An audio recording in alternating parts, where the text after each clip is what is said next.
টেঙাখাত ছাত্ৰ সমন্বয় গোটৰ গ্ৰীষ্মকালীন পাঠদানৰ সামৰণি অনুষ্ঠান।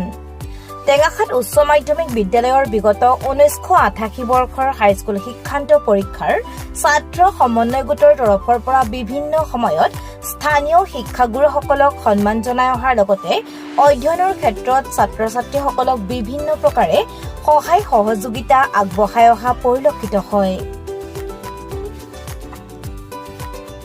সেই অনুসৰি এই গোটৰ সৌজন্যত আৰ্থিকভাৱে দুৰ্বল অথবা যোগাযোগৰ ক্ষেত্ৰত অসুবিধাৰ সন্মুখীন হোৱা টেঙাখাত অঞ্চলৰ বিভিন্ন বিদ্যালয়ত 10ম শ্ৰেণীত অধ্যয়নৰত ছাত্ৰ-ছাত্ৰীসকলৰ উপকাৰত অহাকৈ যোৱা 1 জুলাইৰ পৰা 30 জুলাই পৰ্যন্ত টেঙাখাত উচ্চ বুনিয়াদী বিদ্যালয়ত 78 গৰাকী ছাত্ৰ-ছাত্ৰীসকলৰ বাবে গণিত আৰু বিজ্ঞান বিষয়ত গ্ৰীষ্মকালীন পাঠদানৰ ব্যৱস্থা কৰা হয়।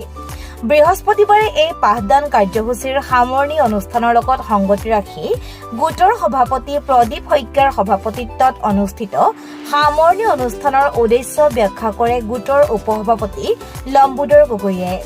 সভাত ছাত্ৰ-ছাত্ৰীসকলক উদ্দেশ্যি বক্তব্য প্ৰদান কৰে পাঠদানত অংশগ্ৰহণ কৰা শিক্ষকক্ৰমে টেঙাখাত আদৰ্শ বিদ্যালয়ৰ অধ্যক্ষ যোগেশ বিকাশ বৰুৱা আৰু ডিব্ৰুগড়ৰ ডক্টৰ RK জুনিয়ৰ কলেজৰ প্ৰবক্তা লক্ষ্যজিৎ উজাই।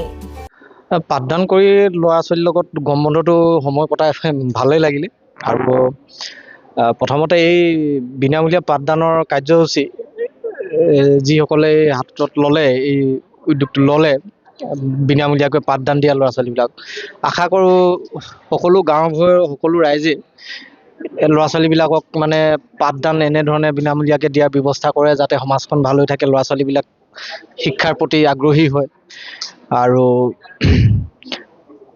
সেয়াই আশা কৰোঁ আৰু আশা কৰোঁ ল'ৰা ছোৱালীবিলাকৰ মানে আগন্তুক দিনবিলাক ভাল হওক, উজ্জ্বল ভৱিষ্যত কামনা কৰিলোঁ, তেওঁলোকে নিজৰ নিজৰ উদ্দেশ্যত সফল হওক। গতিকে যিহেতু শিক্ষাটো চবৰে অধিকাৰ, গতিকে বহুতে ভিন্ন কাৰণত বঞ্চিতও হয়, যিটো হ'ব নালাগে একচুৱেলি। যদি আমি মানে ৰাইজে যদি চেষ্টা কৰে, প্ৰতিখন গাঁৱৰ প্ৰতিখন চহৰৰ সকলো ৰাইজে যদি চেষ্টা কৰে যে কোনো এজন ল'ৰা বা ছোৱালী আৰ্থিক অৱস্থাৰ কাৰণে শিক্ষাৰ পৰা বঞ্চিত নহয়, তেতিয়াহ'লে নিশ্চয় সৰু ক'লে এইটো কাম কৰিব পৰা যায় ৰাইজে মিলি। গতিকে আশা কৰোঁ এনেকুৱা এটা দিন আহক যাতে অসমত 100% যিমান মানে মানুহ আছে মানে লিটাৰেচি ৰেটটো মানে 100% হওক আৰু দেশত এখন মানে নাম উজ্জ্বলা ৰাজ্য হৈ থাকক, তাৰে আশা কৰিলোঁ। ধন্যবাদ। অন্যহাতে অনুষ্ঠানত আমন্ত্ৰিত অতিথি হিচাপে উপস্থিত থাকি বক্তব্য প্ৰদান কৰে জ্যেষ্ঠ সাংবাদিক নৱকুমাৰ গগৈয়ে। এই ক্ষেত্ৰত ছাত্ৰ সমন্বয় গোটে গ্ৰহণ কৰা পদক্ষেপৰ বাবে শিক্ষাৰ্থীসকলে তেওঁলোকৰ শলাগ লয় আৰু নিজৰ মনোভাৱ ব্যক্ত কৰি এনেদৰে কয়। মোৰ অনুভৱ বহুত ভাল, আমি বহুত ভাল পালোঁ। আমাক ছাৰহেঁতি মানে বহুত ভালকৈ বুজালে। আমি যদি কিবা এটা নোৱাৰোঁ তো আমি ছাৰক সোধোঁ আৰু ছাৰহেঁতি আমাক বহুত ভালকৈ বুজায়, বহুত মৰমত বুজায়। কিছুমান থাকে ন যে আমি কিবা এটা প্ৰশ্ন সুধিবলৈ আমি বহুত ভয় কৰোঁ, আমাক মানে কিবা এটা ভাৱ থাকে, কিবা এটা অনুভৱ থাকে যে আমি এইটো সুধোঁ নুসুধোকৈ থাকে, আমাৰ মানে মনত বহুত ভয় ভাৱ থাকে। তো আমাক মানে ছাৰহেঁতি হাঁহি ধেমালি কৰি মানে আমাক এদিনত এটা কুৱেশ্যন বা দুটা কুৱেশ্যন বহুত ভালকৈ মানে একদম বহুত ভালকৈ বুজাই দিয়ে আৰু আমি বহুত ভাল পালোঁ। আমাৰ এই গ্ৰীষ্মকালীন বতৰটোত মানে আমাক ছাৰহেঁতি যিদৰে আমাক শিক্ষা মানে অনুষ্ঠানৰ বাবে আমাক ব্যৱস্থা ল'লে, সেইকাৰণে মই সকলোকে ধন্যবাদ জনাইছোঁ মোৰ তৰফৰ পৰা। আৰু মানে আমাক ছাৰহেঁতি আমাক বহুত যিবিলাক আমাৰ ব্যৱস্থা ল'লে, আমি সেইকাৰণে ছাৰক ধন্যবাদ জ্ঞাপন কৰিছোঁ। মই টিংৰাই চাৰিআলি উচ্চতৰ মাধ্যমিক বিদ্যালয়ৰ পৰা আহিছোঁ আৰু মই সকলোকে সেয়াই আৰু আমাৰ অনুভৱ বহুত ভাল, আমি সকলোকে ধন্যবাদ জ্ঞাপন কৰিছোঁ। ধন্যবাদ।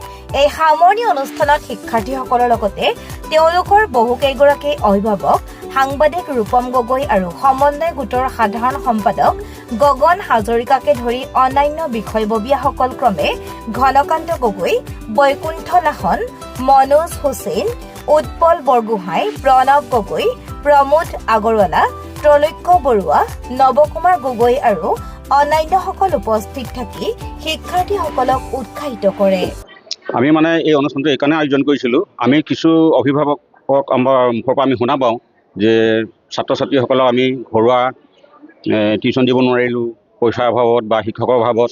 আমি এই কথাসমূহ অনুধাৱন কৰিয়েই আমাৰ সমন্বয় গোটে আমি এটা থিৰাং কৰিলোঁ যে যিসকল ছাত্ৰ ছাত্ৰীয়ে ঘৰুৱা শিক্ষকৰ অভাৱত পাঠদানৰ পৰা কিছু হ'লে বঞ্চিত হয়, আমি সেইসকলক কিছু আগবঢ়াই নিবৰ বাবেই আমি এই বিনামূলীয়া পাঠদানৰ কাৰ্যসূচীটো হাতত লৈছিলোঁ।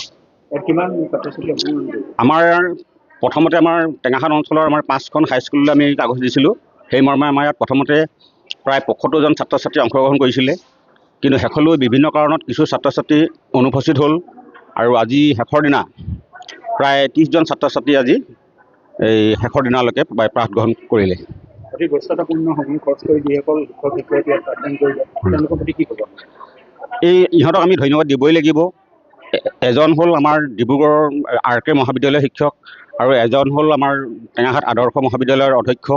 তেখেতসকলে আমাৰ কথা অগ্ৰাহ্য নকৰি পোনছাটেই এই পাঠদানৰ কাৰ্যসূচী তেখেতসকলে দায়িত্ব ল'লে কৰিবলৈ, আৰু সুকলমে তেওঁলোকে এদিনো ক্ষতি নকৰাকৈ এই কাৰ্যসূচীটো আগবঢ়াই নি আমাক যথেষ্ট অনুপ্ৰাণিত কৰিলে। ছাত্ৰ ছাত্ৰীসকলৰ যথেষ্ট সহায় হ'ল বুলি আমি অনুভৱ কৰিছোঁ। News desk report Tengakhat live.